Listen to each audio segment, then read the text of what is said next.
A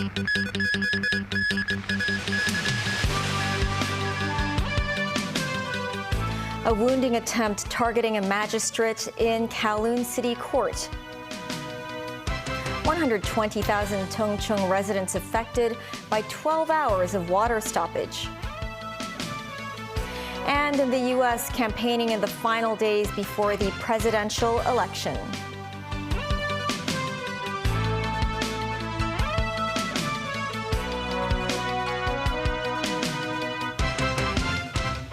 Hello and welcome to TVB News. I'm Melissa Hekalea. A 32-year-old man was arrested today after attempting to wound a magistrate with a knife at Kowloon City Magistrates Court. The judge earlier convicted the man in an indecent assault case. 3 policemen were injured while subduing the man in court. Mimo Sangai reports. Police carried out investigations at Kowloon City Magistrates Court after the incident. A bicycle was cordoned off. Sources say the wounding attempt targeted Magistrate Edward Wong, who had convicted the suspect in an indecent assault case and sentenced him to 21 days behind bars. This morning, at around 10 o'clock, the suspect entered the courtroom where the magistrate was handling a case. The man suddenly got up from his seat and rushed towards Wong, trying to attack him with a 46-centimeter long knife. Wong managed to flee from the scene, while the man was overpowered by 3 police officers. The suspect was in an unstable emotional state and was sent to Queen Elizabeth Hospital. Speaking to the media in the afternoon, the police said multiple items were found in the man's backpack, including 4 knives, 2 lighters, and 1 matchstick box. Authorities said the man had previously received psychiatric treatment. The Department of Justice strongly condemned the attack, saying authorities will not tolerate any illegal or violent acts. Similar court attack incidents have happened in the past. In April, a 36-year-old man wanted to talk to a judge at the High Court. After being rejected by a clerk, he trespassed on the employee area and tried to attack the judge before being overpowered by security guards. To protect the safety of judges and judicial workers, security screening has been introduced at several courts in the city, such as the Court of Final Appeal, the High Court, and West Kowloon Law Courts. In a statement, the Hong Kong Bar Association says such a violent act with the intent to frighten a judge is a serious assault on judicial independence and the administration of justice. Memos 9, TVB News. Hong Kong's exchange fund received record investment income of $224.7 billion for the first 9 months of 2024. The figure is close to that of the whole of 2023. However, the Hong Kong Monetary Authority says it remains to be seen how the fund will perform in the 4th quarter. During those 2 months, even within this week, we are seeing different developments that will have an impact on the market. For example, on the macro factor, the pace of the U.S. interest rate reduction is still unknown. The market is expecting... You said the fund will be affected by other factors, including the NPC Standing Committee meeting this week. Water supply to Tongchung residents was restored at around 10 o'clock this morning. This after the area was cut off from water for about 12 hours because of emergency repair to a leaky pipe. The Water Supplies Department has apologized to an estimated 120,000 residents affected by the water stoppage. Mimo Sangai reports. Early Monday morning, residents of Yatdong Estate in Dongchong gathered by a water truck to fill their buckets and bottles with fresh water. Some said living without water is inconvenient in many ways, such as they cannot flush the toilet and wash their hands. Restaurant workers also had to get water from the water trucks, but a restaurant owner said the water shortage did not affect her business, adding that customers still came to eat. Water supply stopped at 10 p.m. on Sunday. The Water Supplies Department said that's due to urgent repair work on a burst 1.2-meter diameter pipe. The department initially said water would be restored at 6 a.m. That was delayed several times before water supply resumed at around 10 a.m. In a press conference, the department apologized to the affected residents. Because of the complicatedness of the works and also the large-scale resumption of the water, we need to do extra flushing. So we, in order to ensure the quality of the water to the public, we have to adjust the water resumption time this morning. So we apologize to the residents of Dongchong. One said the leaky pipe is about 30 years old and is the only one that provides water to the Dongchong population. This case is rather special. The failure mode is quite special. It is at the bottom of the pipe. Normally it is on the top side and on the both sides of the piping. But for the bottom part, we rarely see that there is a damage of the pipe. So for this case, we need more time to investigate. Memos 9, TVB News. The Israeli military has released a video showing a man being detained in Syria. The pictures show troops moving in on a building in what is said to be southern Syria. The images are accompanied by an IDF caption which reads, "Iranian terror network operative detained in Syrian territory." Later, troops move inside and detain a man. He's briefly shown in handcuffs. Meanwhile, Palestinians say Israeli torched several cars just a few kilometers away from the Palestinian Authority's headquarters in the West Bank. The raid left 18 burned-out cars plus damage to buildings. Attacks on Palestinian property have surged since the war in Gaza began, although incidents in and around Ramallah are rare. Trade activity at the Perez port in southwestern Greece was once in steep decline because of the country's debt crisis. Years after being taken over by a Chinese company, it is now ranked number 3 among Europe's largest ports. Danny Zhou tells us more. Nestled in the Saronic Gulf, the port of Perez faces the Mediterranean Sea and is around 10 kilometers away from the Greek capital of Athens. It is a major external trading port in the region, linking Eastern Europe with North Africa and Asia. Trading activities there date back some 2,500 years. But in 2008, Perez took a serious blow as Greece was plunged into the turmoil in the wake of a government debt crisis. It was not until 2009, when China's COSCO Shipping took over the operations of 2 terminals, that the port saw a ray of hope. In 2016, the group officially took over the port's management and injected $300 million to renovate all facilities. Improvement was quickly seen. The port's container throughput increased multi-fold, growing from 1.5 million 20-foot equivalent units in 2010 to the current annual 7.2 million. I think that Chinese leadership, Chinese management respected fully the peculiarities and characteristics of the local employees, and we, from our side, we fully respect the Chinese management. This is the secret to have a good result. Perez, originally a traditional containment terminal, was successfully transformed into a comprehensive service port that offers ship repair and maintenance and vehicle transport. Its ferry terminal is also busy. Apart from the moored cruise ships, scores of Greek residents and tourists would come here every day to board the ferry boats and vacation on the outlying islands. Meanwhile, the arrival of the Chinese enterprise has boosted community development along the shoreline. The Perez Tower is a vivid example. It broke ground back in the 1970s, but the construction was put on ice midway owing to insufficient funding. The developers found the port of Perez holds promising prospects, and the project restarted in the past few years. It was officially completed recently. The barbecue restaurant that has been here for more than 50 years is a witness to this district revitalization. And continued changes. The the tower became very well now. It's a new one. It's going to move a lot of office and store that bring more traffic. More traffic means more work. I think he opened a new gate for Europe.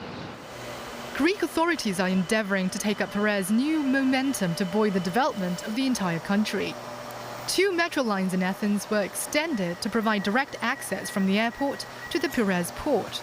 In the coming years, the government is planning to connect the railway network with such countries as Serbia and Hungary to further enhance the freight network. Danny Zhou, TVB News. Still ahead, Moldova's pro-Western incumbent claims victory in a presidential runoff election. The Shenzhou 18 crew returns to Earth. And a volcanic eruption in Indonesia leaves at least 10 dead.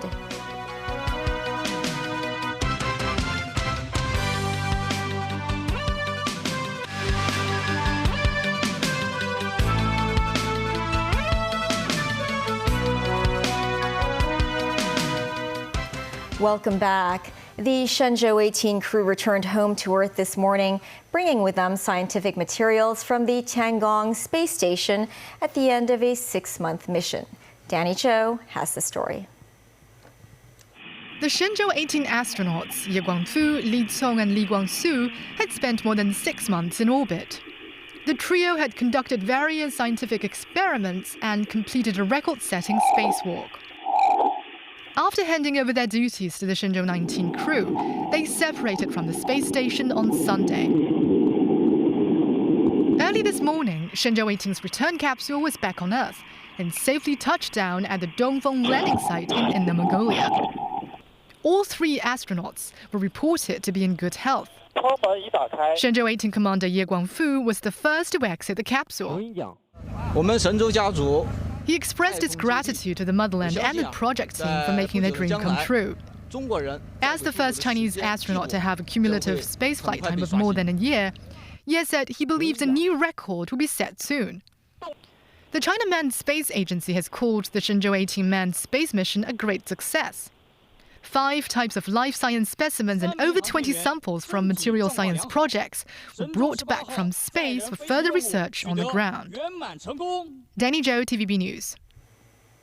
10 people are known to have died after a volcano eruption in Indonesia.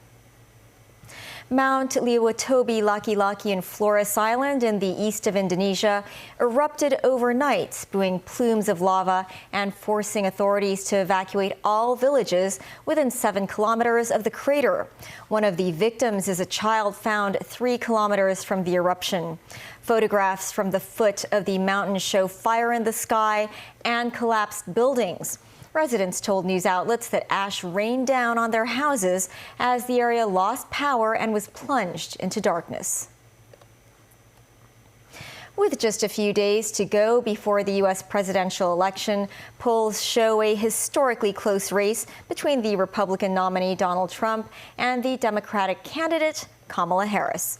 Harris made her closing pitch for the presidency at a black church and to Arab Americans in battleground state Michigan on Sunday. Meanwhile, Trump embraced profane and conspiracy-laden rhetoric at a rally in Pennsylvania and suggested he shouldn't have left the White House after his loss to Democrat Joe Biden in 2020. Tracy Furness has more. Less than 48 hours to Election Day, Kamala Harris told a Detroit church on Sunday that God offers America a divine plan strong enough to heal division. As a nation, we face real challenges. We face real challenges. We carry real burdens. We feel real pain. And we must remember that faith combined with our actions gives us power. The power to move past division and fear and chaos. The power to do justice, love mercy, and walk humbly with our God. And the power to fulfill the promise of America. The promise of freedom and opportunity, not just for some, but for all. Harris continued her tour of Michigan, this time stopping at a restaurant owned by former Detroit Lions player Ron Bartell. She met with supporters, talking with families taking lunch, and to this little girl who seemed to be overwhelmed. And she had time for a few selfies. Harris also held a rally in East Lansing, Michigan, vowing to turn the page on a decade of politics driven by fear and division. Former President Barack Obama attended a rally in support of Harris before a Green Bay Packers game in Milwaukee on Sunday, urging people to vote, saying, "I won't be offended if you leave right now." Trump held a campaign rally at an airport in Kingston, North Carolina, drifting between prepared remarks and familiar stories, calling America a failed nation and continuing his conspiracy-laden rants that the U.S. elections are not legitimate in the first place. During the rally, he blasted longtime GOP leader Senator Mitch McConnell, who is stepping aside in January after almost 2 decades as leader. Hopefully we get rid of Mitch McConnell pretty soon, because he helped him. That guy. Can you believe he endorsed me? Can you? Boy, that must have been a painful day in his life. Every time I think of it, he didn't have to do that. He provided the necessary votes. What a disgrace. We have a big, Tracy Furness, TVB News. Lead. The rise of protectionism in the United States has led to border policies that threaten the economy of these southern states. The construction of the U.S.-Mexico border wall has also put additional burdens on public finance and spawned a humanitarian crisis. Some humanitarian organizations hope the next president will reverse these policies. Trevor Lee filed this report from Nogales, Arizona. Here at the US-Mexico border, the two countries are just a step apart. This formidable wall blocks illegal immigrants from entering their dreamland of freedom. This steel wall is nearly 10 meters tall and commonly referred to as the Trump Wall. It was built by order of former US President Donald Trump at a cost of billions of dollars. Its annual maintenance cost has been put at $700 million. Security personnel keep a watchful eye on the wall 24/7. There is also barbed wire on top of wall's main structure. During our 2-day stay near the wall, we didn't encounter any illegal immigrants climbing over it.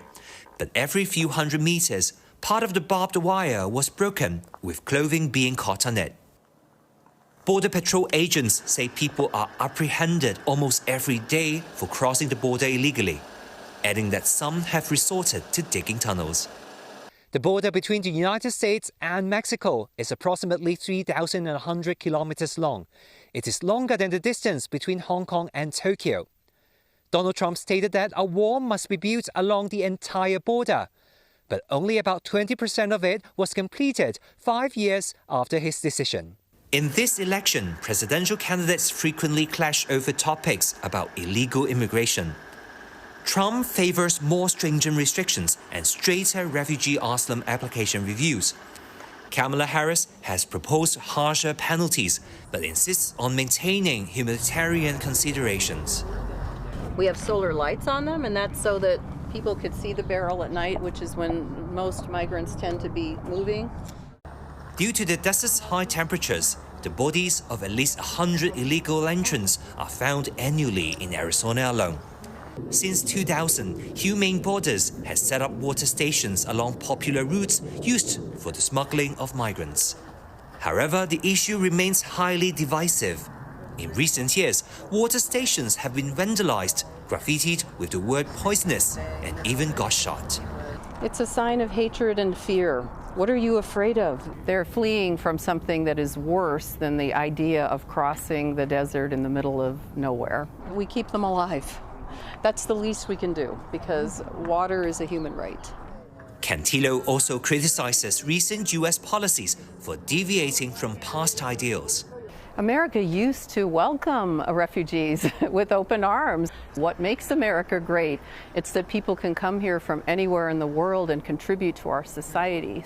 The crisis at the border is not political, it's not criminals or an invasion. The crisis is that America has lost its heart. Trevor Lee, TVB News, Nogales, Arizona. The U.S. election isn't the only presidential race taking place this week. Moldova today re-elected Maia Sandu, the small European country picking a pro-Western candidate over a rival who is advocating reaching out to Russia and Moldova's Soviet past. David Garrett reports. Moldova at a crossroads, the European country sandwiched between Ukraine and Romania, deciding on a president. West-facing or east-facing appeared to be the choice, certainly a contest of contrasting rivals. Pro-Russian socialist Alexander Stoiganoglu voted with his family in the second-round runoff, saying a vote for him as president was for a free, stable and prosperous Moldova. Stoiganoglu supports ties with Europe but also wants a closer relationship with Moscow. Voting in Chisinau, incumbent Maia Sandu, who fired Stoiganoglu as Prosecutor General last year, calling him a Kremlin crony, which he denies. The stylish 52-year-old portrays herself as Moldova's future. The ex-World Bank advisor is pro-West anti-Russian interference and wants her country in the EU. Prior to the count, she warned of Kremlin interference when she said thieves are stealing our votes. With the polls closing, Sandhu thanked all participants in the election. She thanked young and expatriate voters, with polls suggesting those groups had sided with her. The bouquet and congratulations said it all. Sandhu emerged after the count victorious and all smiles. She had held on to her post with around 55% of the vote. Votes from outside Moldova were crucial. Within Moldova's borders, Stoyanoglu was ahead by a small margin, but overall Sandhu was the winner. Her officials accused Russia of massive interference with dirty money from a hostile country buying votes. The president stays in the job for 4 more years. David Garrett, TVB News. That's the news. Thanks for watching. Bye for now.